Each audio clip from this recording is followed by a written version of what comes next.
স্বাগত ভোটের ট্রেনের 231তম পর্বে আপনার সঙ্গে আছে আমি আজহার লিমন। প্রতি পর্বের মতোই আজকের ভোটের ট্রেন জমজমাট থাকবে ভোট রাজনীতি চলতি আলাপ নিয়েই। শুরুতেই রাজনীতির মাঠে ভোট নিয়ে যেসব বিতর্ক হয়েছে তার এক ঝলক। আসন্ন জাতীয় সংসদ নির্বাচনে ভোটের সমীকরণটা কেমন হতে পারে তার একটা ইঙ্গিত পাওয়া গেছে আজকে খেলাফত মজলিসের মহাসচিব ডক্টর মোহাম্মদ আব্দুল কাদেরের সংবাদ সম্মেলন থেকে। ইঞ্জিনিয়ার্স ইনস্টিটিউশনে মিলনায়তনে দলটির সংবাদ সম্মেলন ছিল। এখানে তিনি বলেছেন, জাতীয় সংসদ নির্বাচনে জামায়াত ইসলামী সহ ইসলামী দলগুলোর ঐক্য হবে। ত্রয়োদশ সংসদ নির্বাচনের প্রতিটি আসনে ইসলামী দলগুলোর ঐক্যের একক প্রার্থী থাকবে। এর বাইরে সংখ্যানুপাতিক নির্বাচন পদ্ধতি, নির্বাচন আগে না সংস্কার আগে নিয়ে বিতর্ক দেখা গেছে সারাদিন বিভিন্ন রাজনীতিকের বক্তব্য বিবৃতিতে। আমরা দেখছি যে আজকে কথা বলেছেন প্রধান নির্বাচন কমিশনার CCAMM নাসিরউদ্দিন। উনি পিআর পদ্ধতি নিয়ে প্রশ্নের জবাবে বলেছেন যে সংবিধান পরিবর্তন না হওয়া পর্যন্ত পিআর নয়, আগের পদ্ধতি অনুসরণ করবে নির্বাচন কমিশন। মির্জা ফখরুল ইসলাম আলমগীর বিএনপির মহাসচিব, উনি বলেছেন যারা পিআর পদ্ধতিতে নির্বাচন চায় দেশের স্বার্থের সঙ্গে তাদের কোনো সম্পর্ক নেই, তারা বিদেশিদের ভাষায় কথা বলছে। এনসিপির আহ্বায়ক নাহিদ ইসলাম ওনারা পদযাত্রা করছেন বিভিন্ন জেলায়। এই পদযাত্রায় তিনি বলেছেন যে মানুষের অধিকার নিশ্চিত না করে নির্বাচন নিয়ে পড়ে থাকাটা ঠিক হবে না। আর আজকে প্রায় 10 থেকে 12টি দল প্রধান উপদেষ্টার কার্যালয়ে প্রধান উপদেষ্টার সঙ্গে বৈঠক করেছেন। সেই বৈঠক থেকে বের হয়ে জাতীয় পার্টি কাজী জাফর এর চেয়ারম্যান মোস্তফা জামাল হায়দার বলেছেন যে আগামী 4-5 দিনের মধ্যে প্রধান উপদেষ্টা আগামী জাতীয় সংসদ নির্বাচনের তারিখ ঘোষণা করবেন। এসব বিষয় নিয়ে আমরা প্রতিক্রিয়া জানবো আমাদের সঙ্গে যুক্ত থাকা অতিথির কাছ থেকে। আজ আমাদের সঙ্গে যুক্ত আছেন ঢাকা বিশ্ববিদ্যালয়ের শিক্ষক এবং রাজনীতি বিশ্লেষক অধ্যাপক ডক্টর কাজী মারুফুল ইসলাম। স্যার, আপনাকে স্বাগত আজকের ভোটের ট্রেনে। স্যার, আপনি হয়তো শুনছিলেন আজকে আমরা ভোটের ট্রেনটা, জি আপনাকেও ধন্যবাদ স্যার। সেটা হলো যে আমরা যেটি দেখালাম যে শুরুতে ভোট রাজনীতি নিয়ে নানা বিতর্ক এখনও আছে। স্যার, শুরুতেই যেটা আপনার কাছে আমরা জানতে চাই যে একটা কিন্তু গুঞ্জন ছিল, আলাপ ছিল যে এইবার এই গণভ্যুত্থান পরবর্তী সময়ে ইসলামী অনেক দল আছে বাংলাদেশে, একটা গুঞ্জন শোনা গিয়েছিল যে তারা ভোটের মাঠে এক ছাতার নিচে হয়তো ঐক্যবদ্ধ হবে। এবং আজকে এর একটা আনুষ্ঠানিক বক্তব্য পাওয়া গেল খেলাফত মজলিস নামের দলটির মহাসচিব। উনি বলেছেন যে ইসলামী দলগুলোর একটা ঐক্য হবে, জামাত ইসলামের কথা বলেছেন এবং প্রত্যেক আসনে ঐক্যের প্রার্থী থাকবে। মানে প্রশ্ন হলো যে 71-এর পরে ইসলামী দলগুলো তো বাংলাদেশের রাজনীতিতে তেমন ভালো করে নাই, আমরা বিভিন্ন উপাত্ত বিশ্লেষণ করে দেখেছি। এবার কি তাহলে ভোটের সমীকরণটা একটু অন্যরকম হতে চলেছে বা ভিন্ন কোনো চমক বা ভিন্ন কিছু?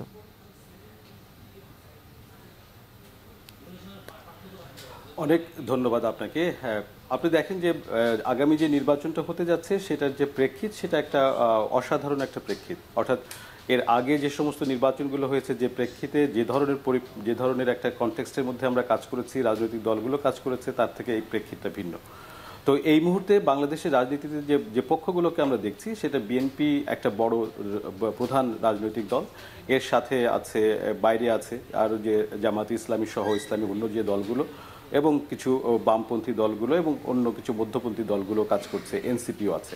তো এই দলগুলোর যে পরিস্থিতি এবং তাদের যে এজেন্ডা, তারা যে এই পর্যন্ত যে সমস্ত বক্তব্যগুলো রাখছে, সেক্ষেত্রে আমার মনে হয় যে বাংলাদেশের ভোটারদেরকে প্রভাবিত করার জন্য ইসলামিক যে ঐক্যের কথা আপনি বলছেন, সেই ঐক্য যদি খুব অসাধারণ, খুব অভিনব কিছু নতুন কিছু অফার করতে না পারে, তাহলে এখনো পর্যন্ত ভোটের যে বিন্যাস আছে, যে বিন্যাসের মধ্যে অন্যতম দাবিদার হচ্ছে বাংলাদেশ জাতীয়তাবাদী দল এবং আমরা জানি যে দলটি এখন নিষিদ্ধ, আওয়ামী লীগেরও কিছু ভোট রয়েছে। তো সেই সব বিবেচনাতে আমি এখনো পর্যন্ত আমি যতটুকু মাঠের খবর নিজের নিয়েছি, যতটুকু বুঝতে পেরেছি, তাতে আমার মনে হয় না যে এই ঐক্যের ইসলামিক দলগুলোর যে ঐক্য, সেটা একটা কোনো একেবারে আমাদেরকে সারপ্রাইজ দেওয়ার মতন কোনো ফলাফল তৈরি করতে পারবে। স্যার, ইদানিং যেটা দেখা যাচ্ছে যে ইসলামী দলগুলো বড় বড় একটা সম্মেলন করছে। এই যে সোহরাওয়ার্দী উদ্যানে দুইটা ইসলামী দল, একটার নাম হলো ইসলামী আন্দোলন, পরে জামাত ইসলাম, তারা বেশ বড় একটা জমায়েত করলো। এবং তাদের কিন্তু বক্তব্য বিবৃতিতে নতুন যে বিষয়টা, বিশেষ করে নির্বাচন পদ্ধতি, তারাও সংস্কার কথা বলছে। অবশ্য অন্যান্য প্রতিদ্বন্দ্বী দলগুলোও সংস্কারের কথা বলছে। তাহলে এই যে তাদের যে নির্বাচন পদ্ধতি নিয়ে যে আলাপটা, তারা এই যে সংখ্যানুপাতিক নির্বাচন চাচ্ছে, এটা নিয়ে বিতর্ক হচ্ছে। আজকে দেখলেন যে প্রধান নির্বাচন কমিশনারের কথা বলেছে যে সংবিধান পরিবর্তন ছাড়া এটা সম্ভব না। আবার এই যে মানে বিএনপির যিনি মহাসচিব, উনি বলছেন যে এগুলো বিদেশিদের ভাষা। তো স্যার, দুইটা প্রশ্ন, যে এই যে ইসলামী দলগুলোর যে চাওয়াকে, সেটাকে যে কাউন্টার দিচ্ছে বিএনপি, সেখানে কি তাহলে বিএনপি ধরে নিচ্ছে যে তাদের পোটেনশিয়াল অপোজিশন যেটা, মানে তারা কি ইসলামী দলগুলোকে অপোজিশন ধরে নিচ্ছে কিনা? আর আসলে এই পিআর চাওয়াটা কি আসলে বিদেশিদের চাওয়া কিনা?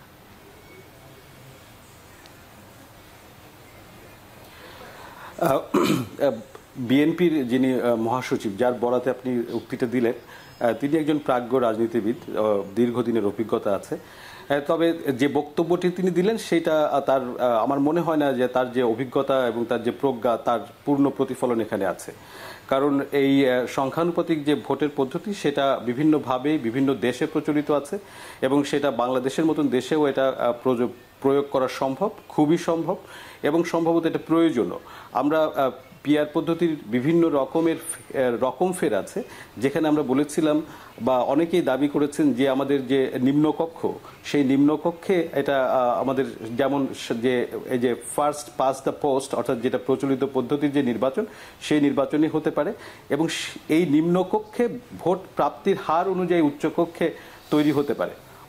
অর্থাৎ পিআর পদ্ধতি যেটি, সেটি নিম্নকক্ষের জন্য না, অর্থাৎ সরকার পরিচালনার জন্য যে কক্ষটি সবচেয়ে জরুরি, নিম্নকক্ষ, সেখানে পিআর পদ্ধতি না, কিন্তু এই নিম্নকক্ষকে খানিকটা জবাবদিহির আওতায় রাখার জন্য উচ্চকক্ষে এক ধরনের পিআর পদ্ধতির কথাও কিন্তু অনেকে বলেছেন। ফলে পিআর পদ্ধতি একেবারে বিদেশিদের ভাষা, এই কথাটি মানার মতন যথেষ্ট সাক্ষ্য উপাত্ত আসলে বিরাজ করে না। ফলে এটি বাংলাদেশ বা অন্যান্য দেশের মতো এটা কাজ করতে পারে, প্রথম কথা। দ্বিতীয় হচ্ছে যে এই যে ইসলামিক ঐক্য, জামাতি ইসলামী সহ অন্যান্য যে রাজনৈতিক দলগুলো যে ব্যাপক সমাবেশ করেছে, সমাবেশগুলো ভালো, একটা গণতান্ত্রিক পরিবেশে তারা সমাবেশ করতে পারছে, সেটা উৎসাহব্যঞ্জক। কিন্তু ভোট এবং সমাবেশ এই দুটো জিনিস একদমই আলাদা। ভোট যখন যাবে, এটা স্থানীয় পর্যায়ে যে নির্বাচনগুলো হবে, সেই নির্বাচনে প্রার্থী নির্বাচনের ক্ষেত্রে সাধারণ ভোটারদের মধ্যে অনেকগুলো বিবেচনা কাজ করে। সেই বিবেচনাগুলোর মধ্যে একটা, এই বর্তমানে যে প্রচলিত বিতর্কগুলো চলছে সংবিধান নিয়ে, রাজনৈতিক পদ্ধতি নিয়ে, সেগুলোর একটা প্রভাব থাকতে পারে। তবে তার চেয়ে অনেক বেশি প্রভাব আছে স্থানীয় পর্যায়ে, এবং মানুষের জীবনযাত্রার মান উন্নয়নের প্রভাব, স্থানীয় অবকাঠামো উন্নয়নের যে প্রতিশ্রুতিগুলো রয়েছে, কিভাবে দেশ থেকে দুর্নীতি দমন করবে, কিভাবে স্থানীয় আইন শৃঙ্খলা পরিস্থিতি রক্ষা করবে, সেই সমস্ত বিষয়গুলো অনেক জরুরি হয়ে ওঠে। আর নির্বাচন যখন তফসিল ঘোষণা হবে, যখন নির্বাচনের আমরা কাছাকাছি যাব, তখন নির্বাচনের যে প্রতিদ্বন্দ্বী যে দলগুলো, তাদের একরকমের ইশতেহার থাকবে, সেই ইশতেহারে তারা কি ধরনের প্রতিশ্রুতি দিচ্ছেন, সেগুলো সাধারণ ভোটাররা কিন্তু লক্ষ্য করে থাকেন। ফলে এই সমাবেশ দেখে কারোর নির্বাচনী এই যে শক্তি, সেটি বিবেচনা করা আমার মনে হয় যে এই মুহূর্তে খুব যুক্তিসঙ্গত হবে না। স্যার, আপনি সঙ্গেই থাকুন, আপনার কাছে আমাদের আরও অনেক প্রশ্ন আছে। একটি বিরতি নিতে হবে। দর্শক দেখছেন ভোটের ট্রেন, এ পর্যায়ে যাচ্ছে একটি বিরতিতে।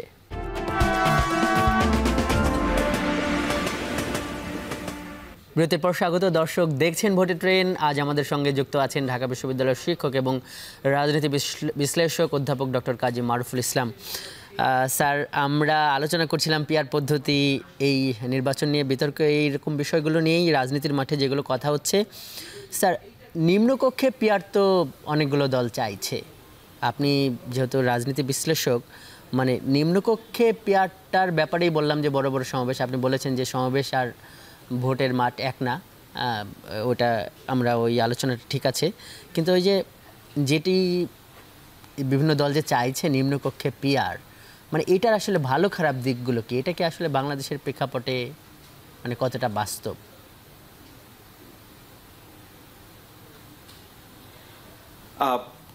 নিম্নকক্ষে পিআর, এটা এই পদ্ধতি হিসেবে এটা ভালো নাকি খারাপ, সেটা আসলে এক প্রয়োগের মধ্য দিয়ে বোঝা যায়। অর্থাৎ এক একটা দেশের এক এক রকমের রাজনৈতিক সংস্কৃতি আছে। যেমন যদি আমরা ইউরোপের কথা চিন্তা করি, সেখানে দীর্ঘদিন ধরে তারা পরীক্ষা নিরীক্ষার মধ্য দিয়ে এরকম একটা পদ্ধতিতে পৌঁছেছে। সেখানে রাজনৈতিক দলগুলো অনেক সংগঠিত ও রাজনৈতিক দলগুলোর মধ্যে অনেক তাদের মধ্যে জনসংযোগ এবং জনসম্পর্ক সেটা অনেক শক্তিশালী, এবং রাজনৈতিক দলগুলোর মধ্যেও এক রকমের শক্তিশালী গণতন্ত্র চর্চা হয়ে থাকে। তো এই শর্তগুলো তো বাংলাদেশে আসলে পুরোপুরিভাবে প্রযোজ্য না, এবং বাংলাদেশ একটি ছোট দেশ। বাংলাদেশ একটা খুবই একটা একীভূত একটা দেশ, অর্থাৎ ইউনিটারি একটা শাসন ব্যবস্থা। সেখানে নিম্নকক্ষে পিআর পদ্ধতি যদি আমরা এখনই চালু করতে চাই, সেটা একটা উচ্চাকাঙ্ক্ষা হবে। কারণ হচ্ছে যে আমাদের যে রাজনৈতিক সংস্কৃতি, রাজনৈতিক দলগুলো এবং যে রাজনৈতিক জনগোষ্ঠী, তাদেরকে তো একসাথে ম্যাচিউর হতে হবে।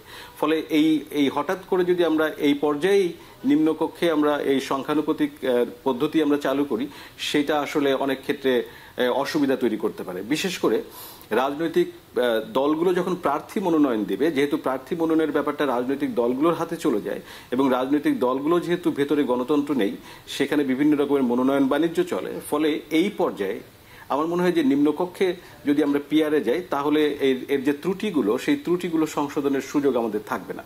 ফলে আমরা এটা একটা ধাপে ধাপে যাওয়ারই আমি পক্ষপাতী, যে আমরা আগে আমাদের যে বর্তমান পদ্ধতি আছে সেই পদ্ধতির সাথে আমরা একটু ছোট এক্সপেরিমেন্ট করতে পারি। অর্থাৎ এই নিম্নকক্ষ এবং উচ্চকক্ষের মধ্যে যদি এক ধরনের ভারসাম্য আনার চেষ্টা করা যায়, এবং সেখানে যদি আমরা পিআরটা করতে পারি, তাহলে পিআর পদ্ধতি আদতেও কাজ করবে কিনা, আসলে বাংলাদেশের রাজনৈতিক সংস্কৃতিতে রাজনৈতিক দলগুলো এটার জন্য যথেষ্ট রকমভাবে কার্যকর পদ্ধতি হিসেবে ব্যবহার করতে পারেন কিনা, তো সেটার একটা পরীক্ষা হয়। ফলে আমার কাছে মনে হয় যে যারা চাচ্ছেন, যে সমস্ত রাজনৈতিক দলগুলো চাচ্ছেন, আমি তাদের চাওয়াকে সম্মান করি, তাদের সেই সব দলগুলো চাওয়াটা ঠিক আছে, কিন্তু সেই চাওয়াগুলোর একটা বাস্তব ভিত্তি থাকা দরকার। অর্থাৎ প্রায়োগিক জায়গাটা যদি আমরা দেখি, তাহলে আমার কাছে মনে হয় যে এটা একটু তাড়াতাড়ি হয়ে যাচ্ছে।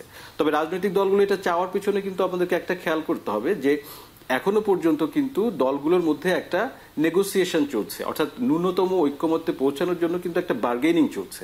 ফলে আজকে যারা জনসমাবেশে বলছেন যে তারা পিআর চান, তো পিআর চাওয়ার জন্য তারা আসলে অন্য দলগুলোর কাছ থেকে কিছু কনসেশন চাচ্ছেন।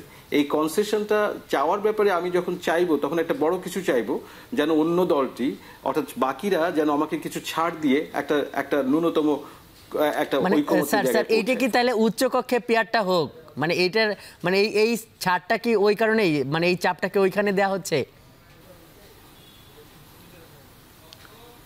সেটা একটা হতে পারে, কিন্তু আরো তো অনেকগুলো অমীমাংসিত বিষয় রয়েছে। সেই বিষয়গুলোতে যদি ছাড় চাওয়ার জন্য এই দাবিটা অনেকটা কৌশলগত, আমার কাছে এই মুহূর্তে মনে হয় এটা অনেকটাই কৌশলগত।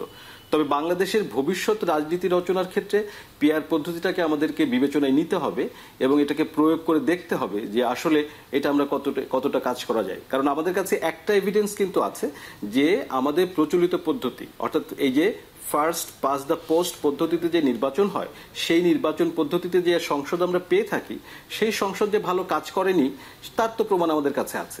ফলে কিন্তু উল্টাটার প্রমাণ আমাদের কাছে নেই। স্যার সেই জায়গায় এই যে আপনি কি এটা বলতে চান যে উচ্চকক্ষে পিআর হতে পারে, আর উচ্চকক্ষে যদি পিআরটা হয়, যেটা সংবিধান সংস্কার কমিশন সহ ঐক্যমত্য কমিশনে যে আলাপটা, টেবিলে যে আলোচনা হয়, যে ওইখানেও আছে, তাহলে উচ্চকক্ষে যদি পিআর হয়, সেখানেও তো মানে দলগুলো, আপনি বলছিলেন যে গণতন্ত্র নাই, তারা তো তাদের পছন্দের প্রার্থী ওইখানে দিবেন, মানে একজন যোগ্য প্রার্থীকে দিবেন, তার বা নিশ্চয় থাকে। আর লাভটা কি আসলে উচ্চকক্ষে পিআরটা হইলে? না, উচ্চকক্ষে পিআর হলে লাভ আছে হচ্ছে যে আমাদের যদি এই মর্মে কতগুলো ঐক্যমত্যে আমরা পৌঁছাতে পারি, যে কতগুলো জরুরি বিষয়, ধরা যাক সংবিধান সংশোধন। এখন এই সংবিধান সংশোধনের ব্যাপারটি যদি আমাদের দুই কক্ষে একটা বড় মেজরিটি নিয়ে এটা পাশ করতে হয়, তাহলে নিম্নকক্ষে একটা রাজনৈতিক দল সে সংখ্যাগরিষ্ঠতা পেতে পারে, কিন্তু ভোটের হার অনুযায়ী এটা কিন্তু নিশ্চিত না যে সে উচ্চকক্ষে মেজরিটিটাই, ওই ব্রুটাল মেজরিটিটা ধরে রাখতে পারবে। তার মানে উচ্চকক্ষে যখন অন্য দলগুলোর একটা অংশ থাকবে, তখন একটা নেগোসিয়েশন, একটা আলোচনা, একটা সমঝোতার ব্যাপার তৈরি হবে। ফলে উচ্চকক্ষ নিম্নকক্ষকে তার প্রধান ডিসিশনে, যেমন সংবিধান সংশোধনের মতন সিদ্ধান্তের ক্ষেত্রে কিন্তু একটা চাপ প্রয়োগ করতে পারবে, অর্থাৎ রাজনৈতিক দলগুলোর মধ্যে একটা আলোচনা সমঝোতার সুযোগ সৃষ্টি করতে পারে। স্যার কিন্তু এইখানে বিশেষ করে এই টোটাল মানে নিম্নকক্ষ কিংবা উচ্চকক্ষের পিআরের বিরোধিতা করতে দেখা যাচ্ছে বিএনপিকে। নিশ্চয়ই তারা গণঅভ্যুত্থান পরবর্তী একটা প্রধান রাজনৈতিক শক্তি।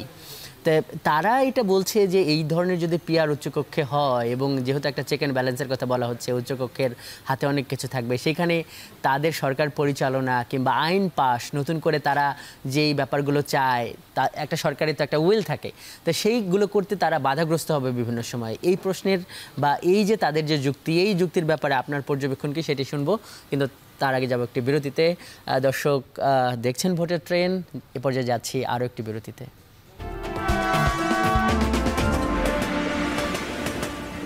বিরতির পর স্বাগত আরও একবার। দেখছেন ভোটের ট্রেন। আমাদের সঙ্গে আজ যুক্ত আছেন ঢাকা বিশ্ববিদ্যালয়ের একজন শিক্ষক এবং রাজনীতি বিশ্লেষক। স্যার, আপনার কাছে যে প্রশ্নটি রেখে গিয়েছিলাম, যে এই যে বিশেষ করে বিএনপির যুক্তি হলো যে তারা আইন পাশে বাধাগ্রস্ত হবে সরকার পরিচালনার ক্ষেত্রে, তারা যেভাবে এক্সিকিউটিভ পাওয়ারটাকে ব্যবহার করতে চায় সেভাবে তারা পারবে না। মানে এই যে একটা যুক্তি যে উচ্চকক্ষ থেকে জিনিসগুলো হয়তো ফেরত আসবে, এবং তারা বলছে যে এই যে 2/3 বা এককভাবে সংখ্যাগরিষ্ঠতা পাওয়া বাংলাদেশের ভোটের রাজনীতিতে কঠিন।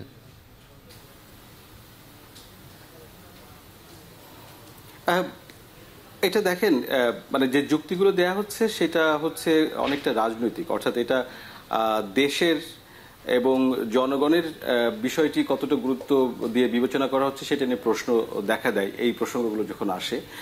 কারণ উচ্চকক্ষ নিম্নকক্ষের যে বিভাজন করা হচ্ছে, সেই আপনার নিম্নকক্ষই কিন্তু প্রধান, অর্থাৎ দেশ পরিচালনার জন্য যে সিদ্ধান্তগুলো, যে আইন প্রণয়ন করার প্রসঙ্গগুলো আছে, সেটি কিন্তু পুরোপুরি নিম্নকক্ষের নিয়ন্ত্রণে থাকছে।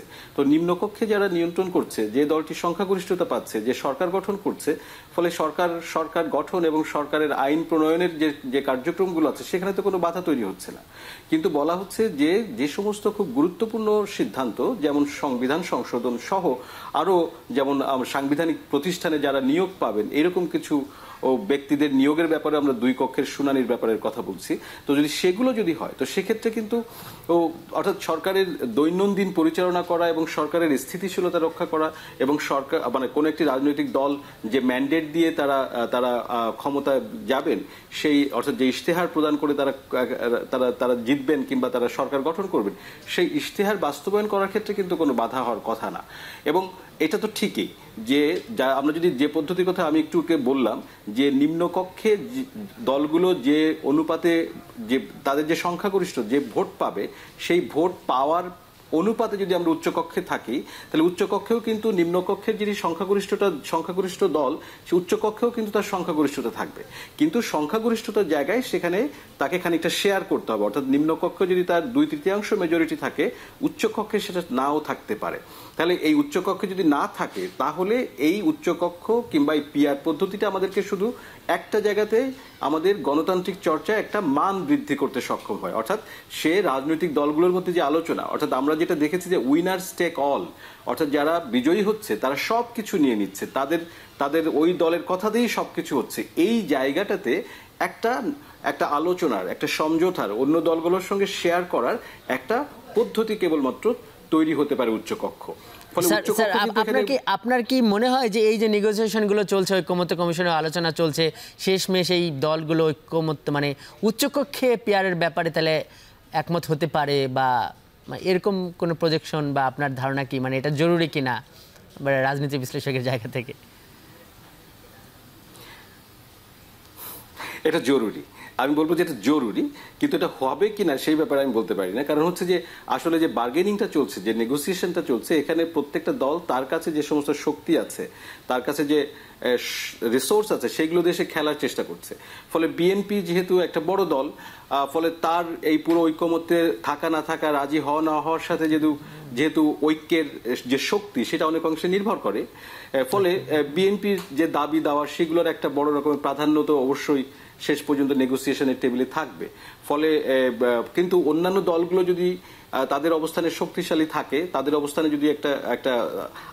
যদি তারা অবস্থানে শক্ত থাকে, তবে আমি মনে করি যে দলগুলোর মধ্যে যদি একটা দায়িত্বশীল আচরণটা আমরা দেখি, যে নেহায়েত দলের গণ্ডির বাইরে যে নেহায় দলীয় স্বার্থের বাইরে যে যদি আমরা একটু দায়িত্বশীল আচরণ করি, বাংলাদেশের মানুষের কথা চিন্তা করি, বাংলাদেশের গণতন্ত্রের ভবিষ্যতের কথা যদি চিন্তা করি, তাহলে আমার মনে হয় যে একটা একটা একটা বাস্তবসম্মত এবং একটা সবার জন্য ইতিবাচক একটা ঐকমত্যে দলগুলো পৌঁছতে পারবে। অধ্যাপক ডক্টর মারুফুল ইসলাম, আপনাকে অনেক ধন্যবাদ আজকের ভোটের ট্রেনে যুক্ত হবার জন্য। দর্শক, এই ছিল আজকের ভোটের ট্রেনে, এতক্ষণ সঙ্গে থাকার জন্য ধন্যবাদ।